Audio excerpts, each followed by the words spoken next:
뉴스 전북입니다. 정부가 모레부터 시행하는 생활 속 거리 두기의 성공 여부는 우리 모두에게 달려 있습니다. 오늘 주요 소식 시작합니다.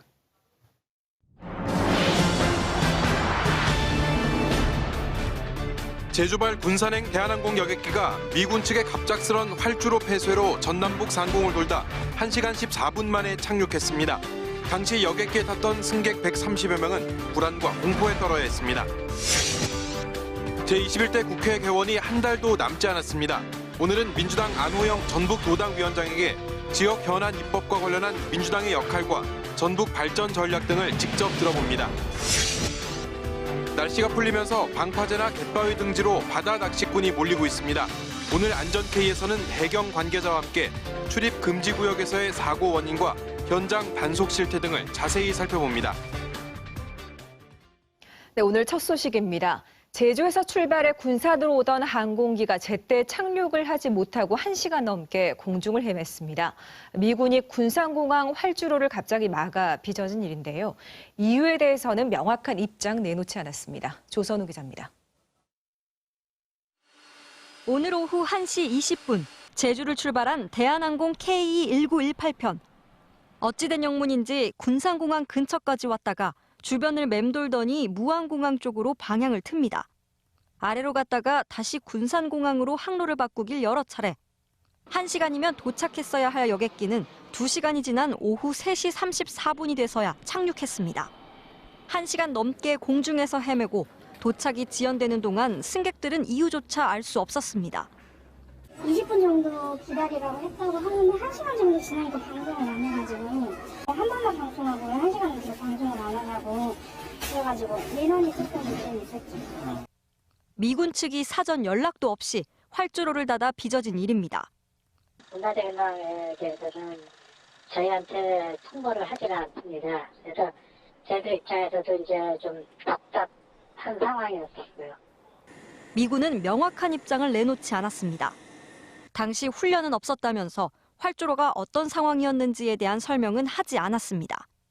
코로나19로 멈췄다가 연휴 기간인 내일까지 임시 운항에 들어간 군산 제주간 항공편. 미군의 무성의한 태도에 승객 130여 명은 영문도 모른 채 불안에 떨어야 했습니다. KBS 뉴스 조선우입니다. 전북의 모 대학 의대생이 여자친구를 성폭행한 혐의로 재판을 받고 있습니다. 대학 측이 재판 결과를 떠나 최고 징계수인 제적 처분을 결정했습니다. 진유민 기자입니다. 전북의 모 의과대학 4학년에 재학 중이던 24살 남성이 2년 전 전주의 한 원룸에서 여자친구를 때리고 성폭행한 혐의 등으로 재판에 넘겨졌습니다. 지난 1월 법원은 이 학생에게 징역 2년에 집행유예 3년을 선고했습니다. 재판부는 범행을 인정하면서도 피해자가 처벌을 원하지 않고 범죄 전력이 없는 점 등을 고려했다고 양형 이유를 밝혔습니다. 하지만 솜방망이 처벌이라는 지적과 함께 의사 면허를 박탈해야 한다는 여론이 일었고 청와대의 국민청원까지 제기됐습니다. 시민단체들도 나서 강력 처벌을 요구하는 집회를 이어갔습니다.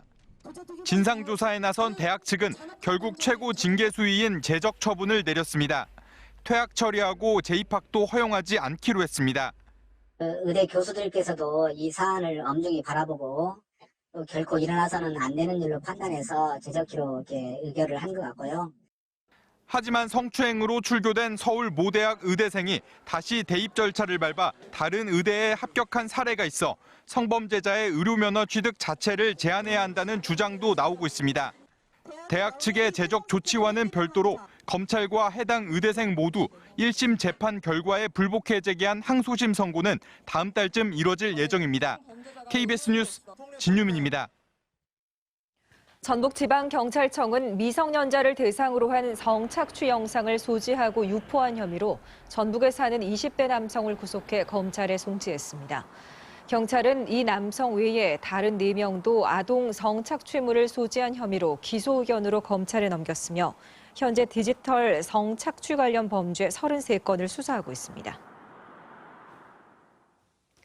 전북 정치권이 20대 국회 마지막 임시회에서 전북 현안인 공공의대법 처리 약속을 지킬 수 있을지 관심이 쏠리고 있습니다.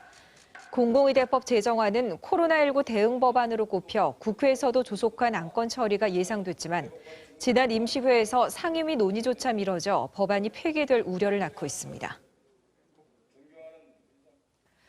전주시의회 의장과 부의장, 상임위원장 등 7명이 사회적 거리 두기를 외면한 채 오늘 제주도로 연수를 떠났습니다.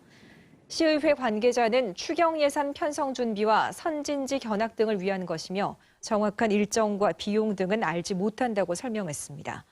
제주도는 가급적 방문 자제를 요청했고 정부 역시 내일까지는 사회적 거리 두기 유지를 당부한 바 있습니다. 정부의 긴급재난지원금이 오늘 취약계층부터 지급됩니다. 앞으로 석 달 동안 전북 지역에 5천억 원 이상이 풀리는 셈인데요. 지역 경기 회복에 도움이 될 수 있을까요? 한주연 기자입니다. 전북도청에 마련된 긴급재난지원금 콜센터입니다. 4인 이상 가구 기준 100만 원의 긴급재난지원금이 지급되면서 직원 3명이 안내를 맡고 있습니다. 전북 지역 81만 8천여 가구 가운데 20% 정도인 취약계층에는 현금으로 지급됐고 나머지 가구는 오는 11일부터 신용 체크카드의 포인트 충전, 18일부터는 지역사랑 상품권이나 선불카드 형태로 신청이 가능합니다. 대형 마트와 백화점, 온라인 등에서는 사용할 수 없으며 현금과 상품권을 제외하고 오는 8월 말까지 쓰지 않으면 자동으로 없어집니다. 재난지원금도 오부제로 해가지고 월요일 날은 16번, 화요일 날은 27번 이런 식으로 해서 토요일까지 신청을 이렇게 받는다는 것도 석 달 안에 전북 지역에 5천억 원 이상이 풀리는 셈인데 실질적인 소비로 이어져 지역 경기 회복에 도움이 될지 관건입니다. 고용 유지는 물론 소상공인에 대한 더욱 적극적인 자금 지원이 필요하다는 목소리도 여전합니다. 급한 불은 끌 수 있는 정부 대책이다라고 생각하면서 환영하는 입장입니다. 자금을 풀어서 소상공인들의 숨통을 틔워줄 수 있는 게 가장 필요하다고 생각합니다. 우여곡절 끝에 지급을 시작한 긴급 재난안전지원금. 코로나19 이후를 준비하는 정부와 자치단체, 민간의 노력이 성과를 거둘지 관심이 모아지고 있습니다. KBS 뉴스 한주연입니다. 전라북도가 탄소 산업의 수도로 발돋움하기 위해 탄소 융복합 규제 자유 특구 지정을 추진합니다. 지역 탄소 산업의 경쟁력을 강화할 수 있는 특구 지정 여부는 다음 달 결정될 예정입니다. 김진희 기자가 보도합니다. 목재로 만든 것보다 3배나 가벼운 카누. 탄소 섬유를 활용한 제품들은 초경량, 고강도의 특성을 자랑합니다. 전기차와 수소차, 신재생 에너지와 항공 우주 등 응용 분야는 무궁무진합니다. Today, the Korean industry is a big player in this field, and you have many opportunities to develop your business in the carbon fiber industry. 탄소 소재 제품의 시장을 넓히려면 충분한 실증을 거쳐 안전 기준을 마련해야 합니다. 이를 위해 전라북도는 전주의 탄소 특화 국가산단과 군산, 완주 등 180여 제곱킬로미터에 오는 2024년까지 탄소 섬유 실증 연구는 물론 관련 기업 제품의 경쟁력을 키울 수 있는 탄소 융복합 산업 규제 자유 특구 지정을 추진합니다. 소방차라든지 또 작은 소형 함정이라든지 등등의 이미 안건들을 가지고 준비를 해서 신청을 해놓은 상태이기 때문에 탄소 산업이 미래를 향해서 힘차게 나가는 데 아마 큰 기여를. 앞으로 5년 동안 추진할 탄소 산업 육성 종합 계획도 올 연말까지 마련합니다. 전주의 탄소융합기술원이 한국탄소산업진흥원으로 지정받을 수 있도록 정부 설득에 나서기로 했습니다. 전북 지역에 가장 탄소 섬유를 활용해서 도전하고 있는 기업들이 제일 많습니다. 그러니까 지역에 또 간접적 파급 효과가 있을 거라고. 다음 달 규제자유 특구 지정 심사를 앞둔 전라북도. 국내 탄소 산업을 이끌고 세계로 뻗어나갈 발판을 마련할 수 있을지 주목됩니다. KBS 뉴스 김진희입니다. 21대 국회 개원이 채 한 달도 남지 않았습니다. 4.15 총선을 통해 국회에 입성한 당선인들의 포부도 클 텐데요. 중진 의원 한 명 없고 전북의 정치적 위상도 예전 같지 않다는 도민들의 걱정 또한 큽니다. 앞으로 전북 정치권이 어떤 길로 나가야 할지 오늘은 민주당 재선 의원이자 전북 도당을 이끌고 있는 안호영 의원과 함께하겠습니다. 안녕하십니까? 네, 안녕하십니까? 네, 지난달 총선에서 민주당이 전북에서 아주 큰 압승을 거뒀습니다. 도민들의 뜻 다시 한번 강조해 주시죠. 네, 4년 전에 20대 총선에서는 저희 당이 분열이 되면서 수권 능력을 보여주지 못하고 또 전북 발전을 위해서 큰 역할을 하지 못했다는 것 때문에 도민들로부터 회초리를 받은 바가 있습니다. 그런데 이제 이번 촛불혁명으로 탄생한 문재인 정부 이후에 저희 당과 정부가 또 일사불란한 단합을 통해서 여러 가지 개혁적인 작업들을 또 수행해 왔고 이번에 이제 코로나19 이런 극복을 하는데도 잘 대처를 하고 또 전북의 여러 가지 현안이나 인재 등용에 있어서도 상당 정도 성과를 보였다고 생각합니다. 이런 점 때문에 우리 도민들께서 굳건한 당에 대한 지지를 보여줬고요. 무엇보다도 이제 문재인 정부의 성공과 전라북도 성공을 위해서는 더불어민주당이 압승을 해야 그것이 가능하다. 이런 뜻에서 이번 선거 결과가 나타났다고 생각합니다. 네, 이제 곧 21대 국회가 열리는데 상임위원회 배정을 놓고도 이제 말들이 나오고 있습니다. 중요 상임위원회 자리에 가면 참 좋을 텐데요. 전북 정치권 발전을 위해서 어떤 전략 가지고 계신지요? 예, 20대 국회에서는 전북의 우리 국회의원들이 상임위에 일부 이렇게 쏠림이 있어서 네. 전북의 여러 가지 현안들을 해결하는데 좀 맹점이 있었다 이런 지적이 좀 있었습니다. 그런데 이제 이번 21대 국회에서는 당선된 분들이 여러 가지 전문적인 분야나 식견을 갖고 계신 분들이 많고 또 19대 때 국회의원 분들도 많이 있습니다. 네. 그래서 이제 곧 저희 당의 원내대표 선거가 끝나고 나면 저희 당 소속 당선인들끼리 상임위를 좀 골고루 배정될 수 있도록 협의를 좀 할 생각이고요. 네. 그리고 또 향후에 상임위원회 간사라든지 당의 주요 당직에 갈 수 있도록 함으로써 앞으로 국회나 또 당, 또 정부의 전북 발전을 위한 도민의 목소리가 잘 반영될 수 있도록 하겠습니다. 네. 지난 20대 국회 성과를 좀 살펴보면 탄소법이지 않을까 싶습니다. 이제 전북 탄소 산업을 이제 키워야 되지 않겠느냐라는 시각이 네. 아주 큰데요. 보관이 있으시다면 어떤 거가 있겠습니까? 예, 2017년 8월 달에 한국탄소산업진흥원 설립이 가능하도록 하는 탄소소재법이 이제 발의된 바가 있었는데 그간 이제 그 법안의 통과가 늦어지면서 많은 도민들께서 걱정을 해왔습니다. 그런데 다행히 지난 4월 30일 그 법안이 이제 통과가 되어서 참 다행스럽게 생각합니다. 그렇지만 이제 그 법안 통과가 모든 게 이제 끝난 것은 아니고요. 새로운 시작이라고 볼 수가 있는데 앞으로 탄소산업진흥원 아마 유치 경쟁이 시도간에 있을 걸로 생각이 됩니다. 네. 그래서 이제 앞으로는 우리 탄소산업이 전북의 앞으로 100년 미래 먹거리를 제대로 준비할 수 있도록 전라북도 그다음에 정치권 또 정부가 긴밀하게 협의를 해야 된다고 보고요. 그것을 위해서는 탄소산업 발전을 위한 이런 중장기 과제와 로드맵을 시급하게 마련하고 또 탄소산업진흥원을 유치할 수 있도록 협력해야 되고요. 또 탄소 융복합 산업 규제자의 특구를 지정해서 새로운 기술과 제품이 원활하게 개발될 수 있도록 해야 된다고 봅니다. 네. 자, 이번 총선 결과를 보면 전북 지역에서는 3선 이상 중진 의원이 모두 낙선했습니다. 우려 시각도 있을 텐데요. 어떻게 풀어야 할지요? 예, 이 선거 결과로 인해서 전북 정치권의 위상 약화를 우려하는 목소리가 있다는 것을 알고 있습니다. 물론 3선 이상 중진 의원이 있으면 더 금상첨화기는 하겠습니다. 네.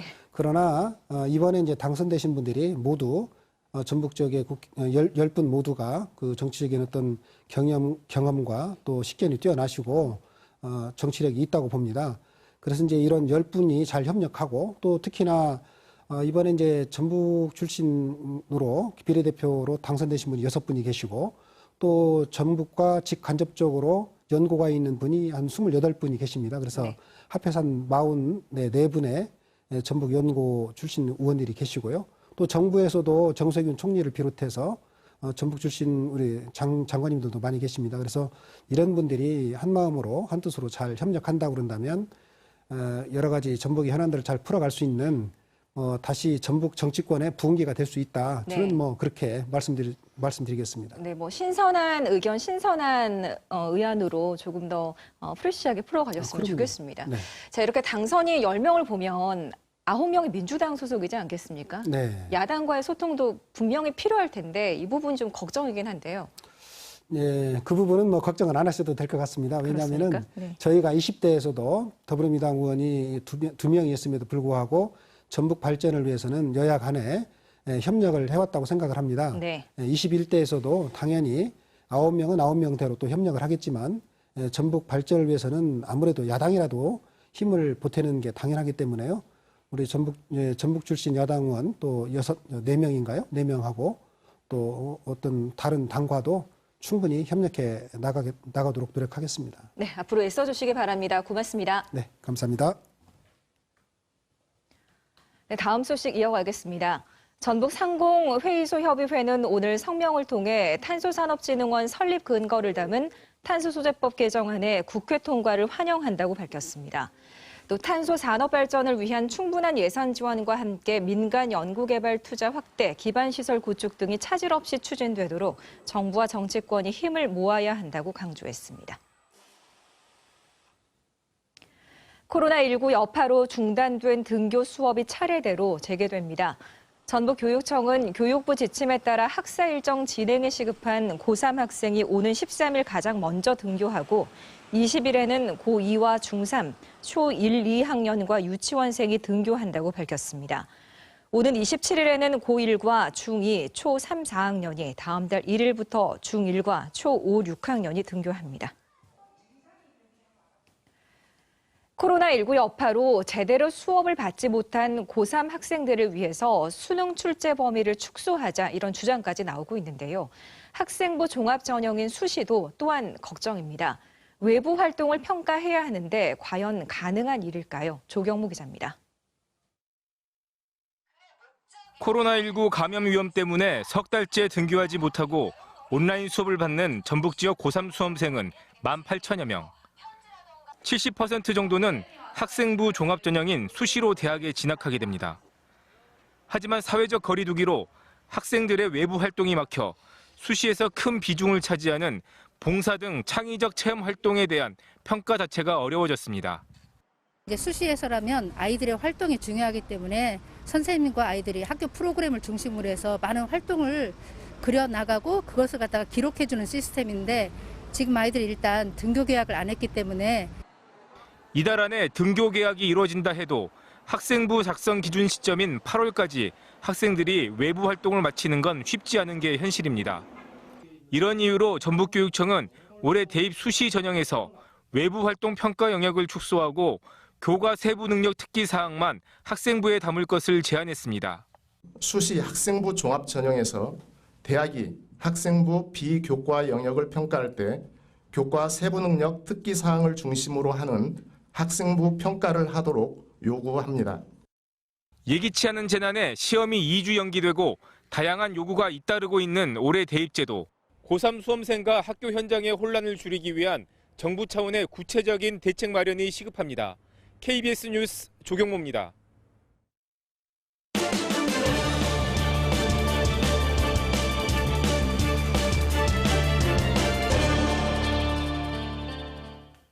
이어서 국내 주요 소식 전해드립니다. 그간 북한 김정은 위원장의 건강 이상설을 주장해온 태영호, 지성호 당선인이 결국 사과했습니다. 민주당은 이들의 행태를 강력 비판하며 상임위 배정 문제도 거론했습니다. 미래한국당은 개인 의견일 뿐이라며 선을 그으면서 북한의 남측 초소 공격에 대한 우리 군과 정부의 대응을 질타했습니다. 안다영 기자입니다. 오늘 아침 민주당 공개회의에서 태영호, 지성호 당선인에 대한 비판이 쏟아졌습니다. 이해찬 대표는 두 당선인의 경솔한 발언과 일부 언론 대응이 개탄스러운 수준이라고 했습니다. 개탄스러운 상황이 아직도 계속되고 있다는 점에 대해서 많은 우려를 표명을 하고 있습니다. 앞으로 이런 일에 대해서도 당이 적극적으로 대응을 하도록 하겠습니다. 다른 최고위원들은 사과와 함께 이들에 대한 소속 정당 차원의 징계까지 요구했습니다. 일각에선 상임위원회 배정 문제도 거론했습니다. 민주당 윤건영 당선인은 상임위에서 이런 일들이 반복된다면 국격의 문제라고 지적했고, 김부겸 의원은 국방위나 정보위에서 두 당선인 배제를 통합당과 미래한국당이 요청했습니다. 논란이 확산되자 태영호, 지성호 당선인은 잇따라 입장문을 내고 무거운 책임감을 느낀다며 사과했습니다. 미래한국당은 북한의 무력 도발을 둘러싼 정부 대응을 문제 삼았습니다. 원유철 대표는 우발적 무력 도발은 도발이 아니냐며 우리 군과 정부는 북한군 감싸기에 급급했다고 비판했습니다. 우리 군장병들에게 사상자가 생겨났다 하더라도 우발적 도발이면 우리 정부와 군은 내 탓이오라고 넘어갈 것입니까? 또 윤상현 외통위원장은 북한의 GP 조준 사격은 김정은의 정치 메시지인데 우리 합참의 적군 엄호는 황당하다 못해 서글프다고 말했습니다. KBS 뉴스 안다영입니다. 38명의 희생자를 낸 이천 물류창고 공사장 화재를 수사하고 있는 경찰이 오늘 현장 사무소 등을 압수수색했습니다. 고용노동부는 안전관리 실태 등을 이번 주 중에 특별 점검할 예정입니다. 오현태 기자가 보도합니다. 경찰은 오늘 오전부터 이천 물류창고 공사 현장 사무소 등을 압수수색했습니다. 화재 이튿날인 지난달 30일 이후 두 번째 압수수색입니다. 앞서 경찰은 건축주인 주식회사 한익스프레스와 시공사인 주식회사 건우 등 5곳을 압수수색했는데 오늘 일부를 다시 압수수색했습니다. 공사 설계와 시공 등에 관련된 자료를 확보할 걸로 보입니다. 경찰은 화재 원인과 공사 현장의 불법을 함께 수사하고 있는데 우선은 화재 원인 수사에 더 힘을 쏟고 있습니다. 그러나 발화 지점을 정확히 잡아내기 위한 결정적 단서를 아직 찾지 못해 모레 3차 합동 감식을 계획하고 있습니다. 이후에도 추가 합동 감식이 더 있을 수도 있다고 경찰 관계자는 전했습니다. 이재갑 고용노동부 장관은 오늘 이천화재 중앙수습본부 회의에서 이번 주 안에 이천 공사 현장 특별 감독을 하겠다고 밝혔습니다. 특별 감독에선 공사 시작부터 화재 당일까지의 안전관리 실태와 산업안전 법규 위반 여부를 조사할 예정입니다. 희생자 합동분향소에서는 더불어민주당 이해찬 대표와 미래통합당 심재철 대표 권한대행 등 정관계 인사들의 조문이 잇따랐습니다. 오늘부터는 일반 시민들의 조문이 가능해져서 희생자들을 추모하는 시민의 발길도 이어졌습니다. KBS 뉴스 오현태입니다. 노동자 60여 명이 구속되고 1,700명이 일터에서 쫓겨난 쌍용차 사태 11년 만에 마지막 복직자들이 오늘 정식 출근했습니다. 만감이 교차한 출근길에서 복직자들은 오랜 시간 끝에 출근한 만큼 더 좋은 자동차를 만들어 보이겠다고 밝혔습니다. 최은진 기자입니다. 여러분 덕분입니다. 7년 만에 출근한다. 쌍용 자동차의 마지막 해고자 35명이 다시 출근길에 올랐습니다. 11년 만에 출근길. 밤을 지새운 듯 피곤한 기색이지만 표정은 어느 때보다 밝습니다. 밤을 꼬박 설치고 샜습니다. 정신이 없는데요. 정말 긴 시간 돌아서 왔던 것 같아요. 그리고 개인적으로 나는 맨 마지막 복직을 하겠다고 하는 약속을 지킬 수 있어서 정말 감사하고 2009년 5월 쌍용차가 임직원 2,600여 명을 정리해고하면서 시작된 쌍용차 사태. 노동자들은 공장에 남아 맞섰고 국가는 특공대와 대테러 장비까지 동원해 폭력 진압에 나서면서 77일간의 저항은 막을 내렸습니다. 노동자 60여 명이 구속됐고 1,700명이 일터에서 쫓겨났습니다. 30명에 이르는 해고 노동자와 가족들은 트라우마에 시달리다 스스로 생을 마감했습니다. 2013년부터 단계적으로 복직이 이루어졌지만 마지막 해고자들은 지난해 성탄절 전야 출근 일주일을 남기고 무기한 휴직을 통보받았습니다. 이어진 출근 투쟁. 그리고 마침내 오늘 일터로 돌아왔습니다. 우리가 정말 많은 시간을 떠나 있어도 손끝에서 또 마음에서 떠나지 않았던 생산 라인이었기 때문에 빨리 적응할 것이다.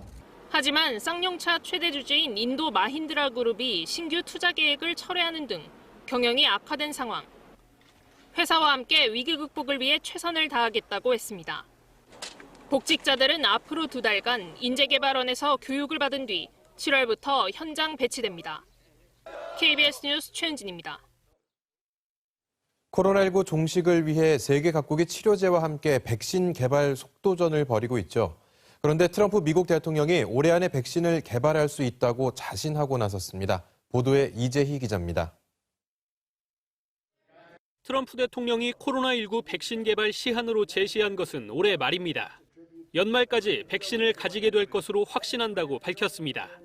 현지 시간 3일 워싱턴 DC에서 열린 폭스뉴스 주최 타운홀 미팅에서 트럼프 대통령이 이같이 말했다고 미 CNBC 등 외신이 보도했습니다.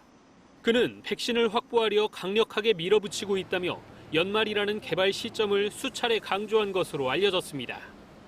지난주 파우치 미 국립 알레르기 전염병 연구소 소장이 밝혔던 백신 양산 시점 내년 1월보다 기한을 더 앞당긴 겁니다.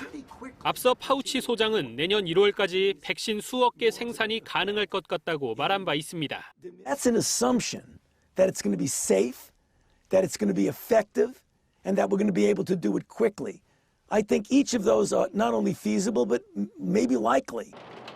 현재 세계보건기구가 임상시험 승인을 받아 백신을 개발하고 있다고 밝힌 곳은 중국과 미국, 영국, 유럽 합동의료진 등입니다. 이 가운데 미국이 가장 먼저 양산 시점을 언급한 데 이어 대통령까지 나서 더 빠른 일정을 제시한 상황. 하지만 재선 스케줄을 맞추려는 트럼프 대통령의 정치적 발언일 수 있다는 지적도 나옵니다. 한편 유럽연합 지도부는 코로나19 백신 개발을 위해 수십억 유로 규모의 모금 활동에 나섰습니다. KBS 뉴스 이재입니다.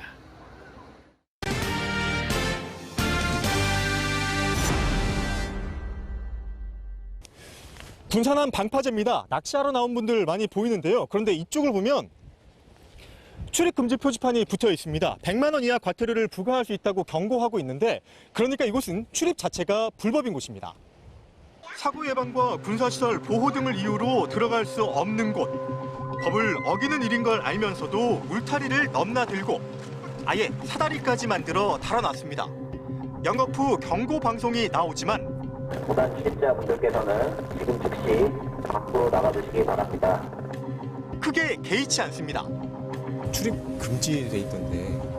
물론 여기가 군사지역인데 이런 방파제 있는 대한민국 모든 곳이 다 낚시 명절이 가지 않나요? 그럼 해양행시를 오면 빠지려 하면 그때 빠지면 되는 거고. 방파제가 파도에 훼손되는 걸 막기 위해 쌓아둔 콘크리트 구조물, 거대한 테트라포드 사이를 거침없이 건너뜁니다. 깊이만 4~5m, 복잡하게 엉킨 구조물 사이로 일단 빠지면 탈출도 구조도 쉽지 않습니다. 테트라포드 추락 사고로 지난 3년 동안 군산에서만 21명이 다쳤지만 낚시객들은 아랑곳하지 않습니다. 하여튼 물고기가 숨어있는 자리가 이 테트라포드 사이니까 그래서 사람들이 많이 잡으러 들어오는데 위험한 건 위험해요. 여기 덜붕이니까 위험하다고. 근데 위험한데 왜? 잠깐 취미로 이렇게 와. 조금 함께 보고. 비탈진 갯바 위에 낚시객이 위태롭게 서 있습니다. 바람 막 세게 부니까 위험해 보여가지고.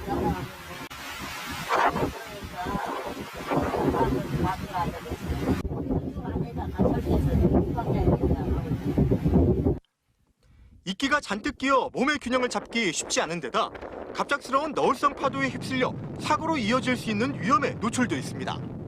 물때를 놓쳐 고립되는 일도 잦습니다. 하지만 구명조끼 같은 안전 장비를 찾아보기 힘듭니다. 이거 가지고 거의 없어요. 이거 오셨을 거 아니에요? 네. 쭉 이거 사람 봤어요? 한 번도 못 봤는데. 대목을 맞은 낚싯배들, 정원을 초과해 승객을 태우기 일쑤입니다. 지난해부터 법이 개정돼 낚싯배를 모는 선장뿐 아니라 승객들도 술을 마시다 걸리면 최고 100만 원의 과태료를 물어야 하지만 안전 불감증은 여전합니다. 왜 놀러 가면 또 술 한 잔도 생각나고 하니까 뭐 좋은 거 잡아가지고 뭐 슬러스도 한 잔 먹고 하려고. 생수병에다가 담아가지고 그냥 소주 그런 거 같잖아요. 술 드시면 여기서 서 있기도 힘들어요. 바다에 있으면 잘못해가지고 넘어가시는 거. 최근엔 레저보트를 타고 낚시를 하다 사고로 이어지는 경우도 많아지고 있는데 지난주 정비 불량으로 멎은 보트가 표류하다 구조되기도 했습니다. 지난 3년 동안 전북 해안과 바다에서 일어난 안전사고는 219건, 9명이 목숨을 잃었습니다. 하지만 안전을 위협하는 낚싯배들의 위법 행위는 되려 늘고 있습니다. 바다는 생각보다 위험한 곳입니다. 그래서 현장에 나가보면은 그 기본적인 안전수칙인 구명도기조차 착용하지 않는 경우가 많은데요. 그 작은 사고 자체가 그 인명사고로 이어질 수 있는. 바다에서의 안전사고는 가장 기본적인 안전수칙을 지키지 않아 빚어지는 경우가 대부분입니다. 법으로 하지 못하도록 정해놓은 건 그만큼 위험해서입니다. 더 이상 자신의 안전을 미끼로 낚싯대를 잡는 일은 없어야 합니다. KBS 뉴스 우정현입니다. 2020 안전전북 안전K 순서입니다. 낚시 즐기기 좋은 계절이죠. 오늘 안전K에서는 위험한 바다 낚시의 실태와 안전불감증 짚어보겠습니다. 박정호 군산해양경찰서 안전관리계장과 자세한 얘기 나눠보겠습니다. 안녕하십니까? 안녕하십니까? 예, VCR에서도 보셨지만 그 테트라포트 위에서 낚시도 굉장히 좀 위험해 보이는데 아까 보니까 출입 금지 구역이더라고요. 네네. 근데 어떻게 이렇게 좀 들어가십니까, 사람들이? 네. 예. 테트라포트는 추락사고 위험이 상당히 커가지고 바다에 블랙홀이라고도 합니다. 예. 추락을 했을 경우는 대부분 크게 다치거나 사망에 이르고 있습니다. 최근 5년간 전국적으로 살펴보면 459건이 발생해서 50여 명이 사망했습니다. 테트라포트 표면은 물기가 항상 끼어 있어가지고 되게 미끄럽습니다. 추락했을 경우에는 스스로 나오기가 현실 어렵습니다.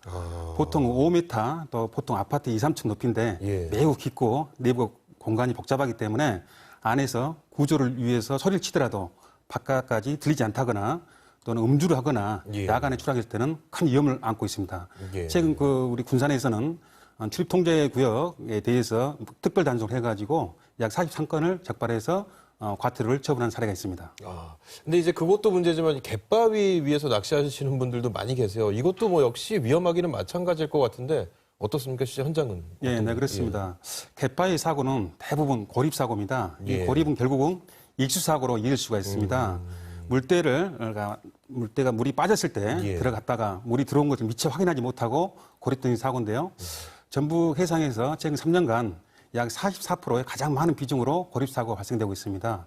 그렇기 때문에 갯바위라든가 갯벌에 들어갈 때는 반드시 구명조끼를 착용하시고 핸드폰에 물이 들어오는 시간대 물때를 정확하게 알람 설정해놓는다거나 그 스마트폰 핸드폰에 그 해로드 앱이라고 있습니다. 해양 안전 앱인데 이거를 다운받아서 사용하시면은 긴급 상황 시 해양 경찰에 바로 전송이 되기 때문에 구조에 많은 도움을 얻고 있습니다. 지난 3년 동안 그 해양 안전 앱을 통해서 인명 구조를 한 사례가 약 650건에 해당됩니다. 좀 낚시를 즐기시는 분들 같은 경우는 이 앱을 좀 필수로 좀 깔아 두셔야겠는데 요즘은 이제 레저보트 타고 이렇게 바다로 나가서 또 낚시하시는 분들도 많이 늘고 있거든요. 이것 역시 또 사고 위험성은 언제나 좀 안고 있는 거 아니겠습니까? 네, 그렇습니다. 기존의 그 낚시 행위뿐만 아니라 그에 더불어서 요즘은 그 생활 수준이 향상되기 때문에 개인 보트를 이용해서 개인 레저 활동을 하시는 분들이 상당히 많습니다. 이용자가 는 만큼 사고도 많이 증가하고 있는데요. 대부분의 사고를 보면은 연료 고갈 또는 기관 고장 이런 부분의 사고가 이루어지는데 이런 사고는 결국 바다 한가운데서 표류로 이루어집니다. 이런 표류하게 되면은 다른 선박과의 충돌이라든가 암초와의 좌초 이런 걸 해가지고 대2차 해양 사고로 이어질 소지가 상당히 많습니다. 그렇기 때문에 출항 전제는 반드시 안전 점검을 철저히 해주시고 해상 기상 확인과 레저 활동을 하고자 하는 그 거리라든가 활동 구역을 감안해서 예비 연료를 충분히 확보하시는 것도 좋은 어떤 사례가 될 것 같습니다. 근데 이제 전북 앞바다에 낚시를 하러 오시는 분들이 굉장히 많은 걸로 알고 있습니다. 뭐 한 해 한 35만 명 정도가 찾고 그렇습니다. 있다. 이렇게 좀 알고 있는데 굉장히 많은 숫자입니다. 이걸 다 일일이 감독하고 관리하기가 사실상 쉽지는 않을 것 같아요. 네, 그렇습니다. 불법으로 그 먼 바다에서 조업을 한다든가 또는 위치 발신 장치를 끄고 영업을 한다든가 또는 승선자 명단을 정확하지 기록하지 않는 경우에는 구조에 많은 어려움을 갖고 있습니다. 그간 그 대형 낚시어선 사고가 많이 일어났지 않습니까? 그와 관련해서 낚시 관련 법령을 지속적으로 개정하고 또 안전제도를 많이 개선했습니다. 그와 관련해서 안전시설을 개정한다거나 법정 선언을 증언한다든가 또는 공해상에서 영업을 전면 금지하고 안전교육 또한 또는 특별 단속이나 이런 걸 특별히 강화하고 있습니다. 또한 그 각 파출소에 고속 단정이라든가 또는 그 잠수가 가능한 전문 인력 상시 배치해서 신속한 초동 조치와 수중 잠수가 가능하도록 이루고 그렇게 추진하고 있습니다. 근데 이제 그 일일이 진짜 확인할 수 없다 보니까 나가시는 분들이 미리미리 좀 조심을 하고 나가 주셨으면 하는 그런 바람을 좀 가져봅니다. 그리고 또 이제 뭐 바다 낚시 할 때나 이럴 때 좀 지켜야 될 수칙 같은 게 있다면은 마지막으로 좀 당부의 말씀과 함께 좀 전해 주시죠. 바다에서 가장 안전은 결국은 구명조끼 착용입니다. 낚시에서는 경우는 그 구명조끼 착용이 법적으로 의무화되어 있기 때문에 많은 부분은 개선이 됐지만은 갯바위라든가 해안가는 법적 의무가 없습니다. 그러다 보니까 요즘같이 기온이 올라갈 때는 뭐 구명조끼를 착용을 안 한다거나 덥기도 하고 그렇죠. 이러니까. 또는 해안가는 육지와 연계선상이 있기 때문에 안전하다 하는 어떤 안전의식이 좀 결여돼가지고 보통 착용을 하지 않습니다. 따라서 사실 구명조끼 착용 여부는 생사에 달려 있습니다. 구명조끼를 착용하면은 오래 바다에서 버틸 수가 있고 구명조끼 착용하지 않으면은 오래 버틸 수가 없습니다. 구조대가 도착할 때까지 결국 오래 버티려면은 구명조끼를 착용하시고 레저 활동을 즐겨주셔야 합니다. 끝으로 바다에서 긴급한 상황이 발생됐을 때는 긴급 신고전화 119 또는 해양 안전 랩으로 해양 경찰에 신고해 주십시오. 어떠한 어려움이 있더라도 신속히 출동하여 국민의 소중한 생명을 구조하는 데 최선을 다하겠습니다. 레저를 즐기시는 것도 좋지만 안전 불감증은 절대 안 된다 이런 말씀과 함께 주변에서도 빨리빨리 그런 것 좀 신고를 해주셔서 인명을 좀 구할 수 있기를 바라겠습니다. 네, 그렇게 하겠습니다. 오늘 기자님 함께해 주셔서 고맙습니다. 감사합니다.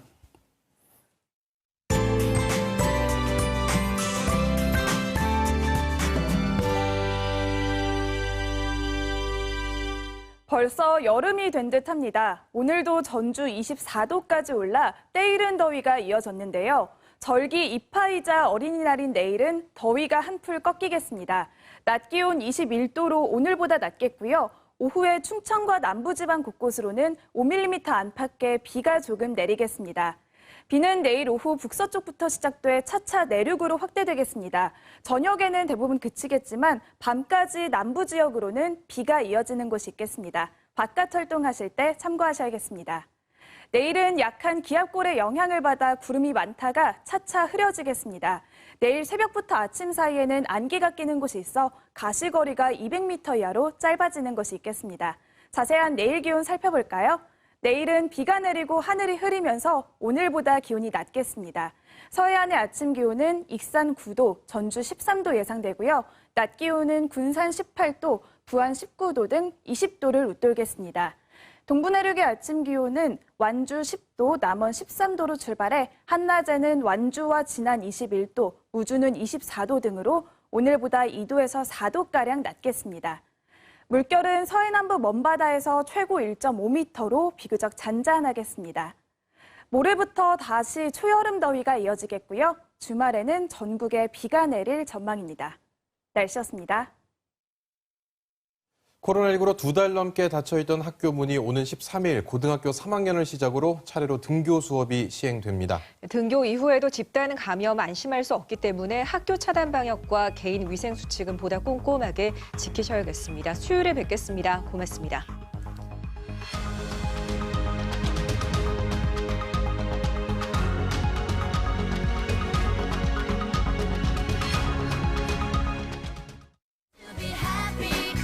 모두 힘내세요. 힘내세요. Everybody should be happy. 지금 잘 살고 계십니까? 나쁘지 않게 잘 산 것 같아요. 고민이 있는데 제 생각은 스님? 지금 넘으셨어, 예. 일이 하나라도 끊기면